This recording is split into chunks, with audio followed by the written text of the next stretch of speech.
তো আমার কলিজার মিষ্টি বন্ধুরা কেমন আছো তোমরা? তোমাদের ভাবি আজকে নিয়ে এসেছে নতুন আরও একটি গল্প। আমার গল্পটি শুনলে কিন্তু তোমরা হাতের কাজ করবে 100 শিওর। আমি তাহলে ভিডিওটি স্কিপ করা যাবে না, কিন্তু করলে কিন্তু হাতের কাজ করতে পারবে না এত তাড়াতাড়ি। তোমাদের হেডফোনটি কানে গুজে নাও, কানে গুজে নিয়ে আমার ভিডিওটি শুনতে থাকো। তোর সাথে আছি আমি তোমাদের ভাবি, আর আমি কিন্তু এই ভিডিওর মাঝখানে আমার হোয়াটসঅ্যাপ নাম্বার দিয়ে দিব। আর হোয়াটসঅ্যাপ নাম্বার পেতে হলে অবশ্যই কিন্তু পুরো ভিডিওতে তোমাকে দেখতে হবে।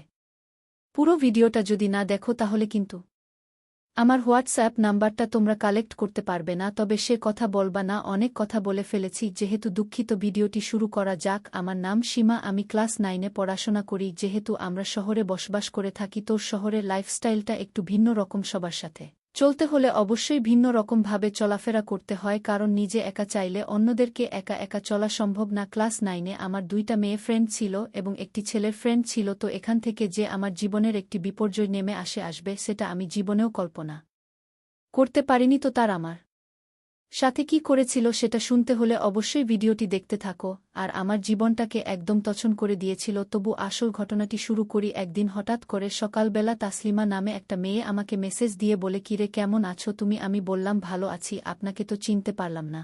তখন তাসলিমা বলল, আরে আমি তো তোমার ক্লাসমেট। কিন্তু সে যে আমার বান্ধবী তাসলিমা বলতেছে সেটা আমি জানতে পারতাম না, কারণ তার প্রোফাইল পিকচার ছিল অন্য একটা ছেলের। সেজন্য তার সাথে আমি ভালোমতো কোনো কথাবার্তা বলতেছিলাম না। সে আমাকে বলে, কিরে আপনার বাপ হয়ে গেল নাকি? তখন আমি বললাম, ভাব হবে কেন, কে বলছেন আপনি? ভালোমতো পরিচয় দিয়ে তারপর আমার সাথে কথা বলুন। তখন বলে, আরে আমি তাসলিমা, আমাকে ভালোমতো চিনতে পারছিস না? দাঁড়া, তোকে আমি পিক দিচ্ছি। পিক দেখে আমাকে ভালোমতো চিনেনি। পিক দেখার পরে বুঝতে পারিস সে আমার বান্ধবী। কারণ তুই আমার সাথে মজা করতেছিস কেন? তুই আমাকে এরকমভাবে ধোঁকা দিতে পারলি? প্রেমের সাগরে এত ইচ্ছা করতেছে আমি রামজি, আমার প্রেমের সাগরে ঝাঁপ দিতে খুব ইচ্ছা করতেছে। আমি তো ভাবতেছিলাম আপনার সাথে আমি প্রেম করব এবং প্রেমের সাগরে ঝাঁপ দিব। তখন তাসলিমা বলে, তোমার কি এতই প্রেম করার ইচ্ছে? তাহলে সমস্যা নেই, আমাকে বলো, আমি তোমাকে এখনই একটা প্রেম করে দিতেছি। আমি বললাম যে আমার অনেক প্রেম করার ইচ্ছা, আমাকে তাড়াতাড়ি একটা প্রেম করাই দাও। আমার আর এভাবে ভালো লাগতেছে না জীবন কাটাতে। 5 মিনিট সময় দাও আমাকে, আমি তোমার জন্য সুন্দর একটি স্মার্ট বয় নিয়ে আসতেছি। কিন্তু সে যে এমন একটি স্মার্ট ছেলে নিয়ে আসবে সেটা আমি জীবনেও কল্পনা করতে পারিনি, যে আমার জীবনটাকে ধ্বংস করে দিবে। মন দিয়ে গিয়ে খুব ভালোবেসেছিলাম দেখার পর থেকেই, কিন্তু সে আমাকে কখনো ভালোবাসেনি। সে আমার শুধুমাত্র আমার ভিতরে জিনিসগুলো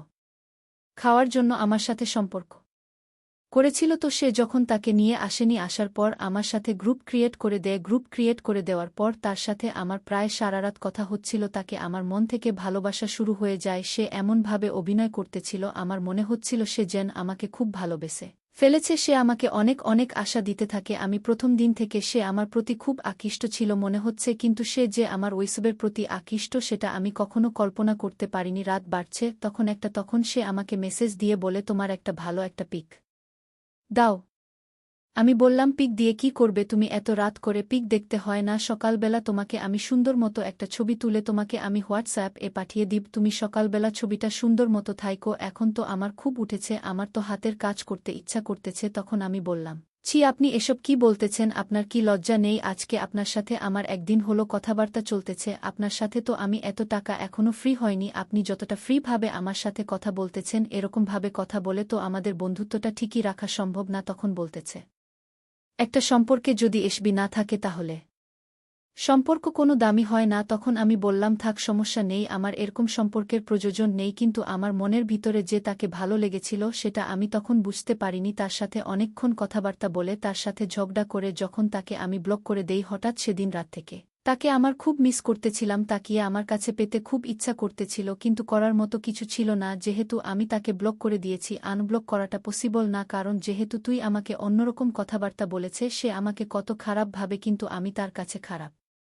চাই না। সে আমাকে মন থেকে ভালোবাসুক, আমি এটাই চাই। তখন আমি তাসলিমাকে মেসেজ দিয়ে বললাম, কিরে তাসলিমা, তুই কার সাথে আমার কথাবার্তা বলায় দিলি? সে তো আর কোনোরকম একটা ছেলে। তখন বলল, সে যা বলেছে ঠিকই বলেছে, এরকম যদি না হয় তাহলে কি সম্পর্ক টিকিয়ে রাখা যায়? তখন আমি বললাম, তুই আমাকে এসব বলতেছিস, তাহলে এখন আমি কি করব বল? আমি যে ছেলেটাকে মন দিয়ে খুব ভালোবেসে ফেলেছি তাকে ছাড়া তোমার খুব ভালো লাগতেছে না? জাস্ট ওয়েট কর, আমি তার সাথে কথা বলেছি, দেখি বিশ্বাসটা নিয়ে মেলানো যায় কিনা। ঠিক আছে, একটু দেখ তাহলে। তাকে যেতে আমার ভালো লেগেছে, তাকে ছাড়া একটা সময় আমি কাটাতে পারতেছি না। তার 1 মিনিট পরে তাসলিমা আমাকে নক দেন কাল সকাল ১:০০টার সময় ঢাকা মিরপুর ১:০০ উপস্থিত থাকবে, সেখানে ছেলে আসবেন তোকে দেখার জন্য এবং সেখানে আমরা এসব বিষয় নিয়ে ডিসকাস করে ফেলব। ঠিক আছে, তুই আমাকে লোকেশনটা পাঠিয়ে দিস। সে লোকেশনে আমি সকাল ১:০০টায় গিয়ে উপস্থিত থাকব। পাঠিয়ে দিচ্ছি তো। একটা হোটেলে বসে আমরা ওখানে আড্ডা দিব। আমি বললাম আচ্ছা ঠিক আছে, সমস্যা নাই, তুই আমি আগে ওখানে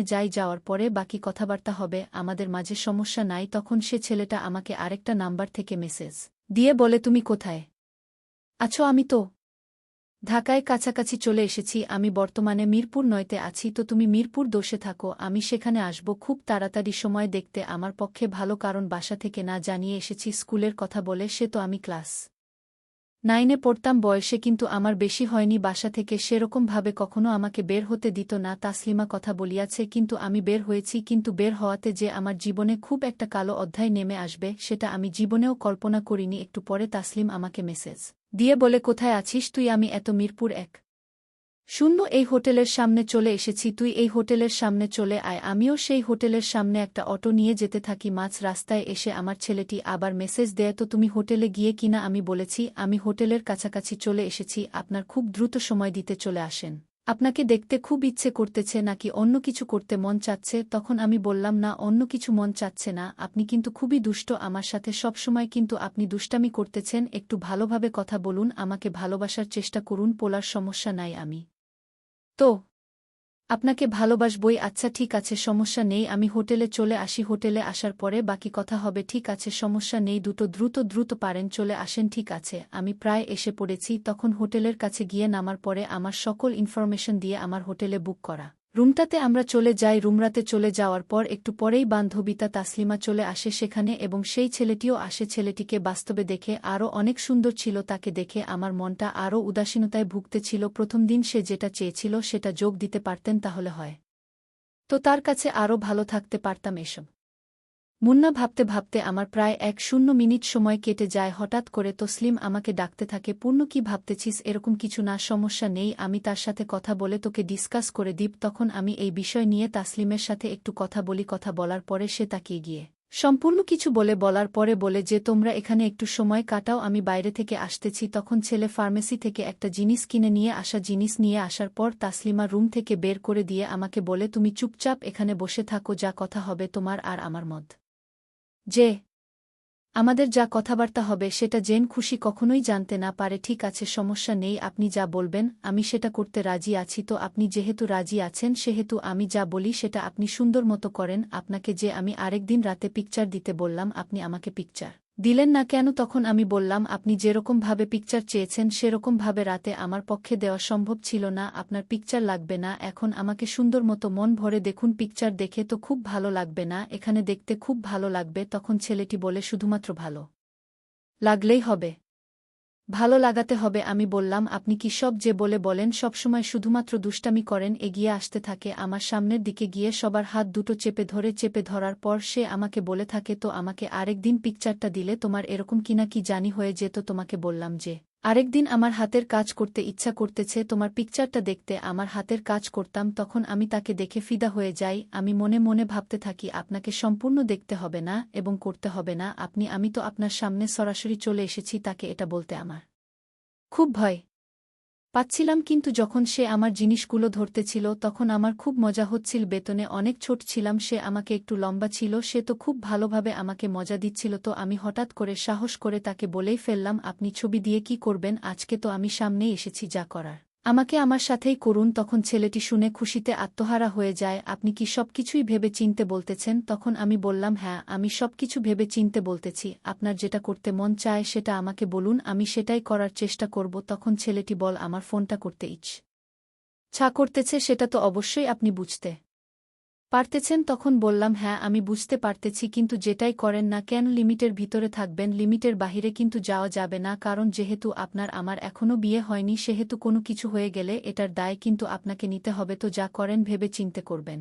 কিন্তু তখন ছেলেটি বলে সমস্যা নেই, আমি সকল প্রোটেকশন কিন্তু নিয়ে এসেছি, তোমার কোনো চিন্তা করতে হবে না, কোনো সমস্যাই হবে না, যা করার আমি করব, তুমি চুপচাপ বসে থাকো। আমি জীবনে কখনো এসব করিনি। সে তো আমার একটু মনের ভিতর খুব আনন্দ কাজ করতেছিল, আনন্দ থেকে তাকে আমি বললাম, আর এভাবে বসে থাকা সম্ভব না, বে করার দ্রুত করুন, আমাকে বাসায় ফিরতে হবে। তখন ছেলেটি বলা, আছে ঠিক আছে, তোমার এগুলো সরিয়ে ফেলো। সরিয়ে ফেলার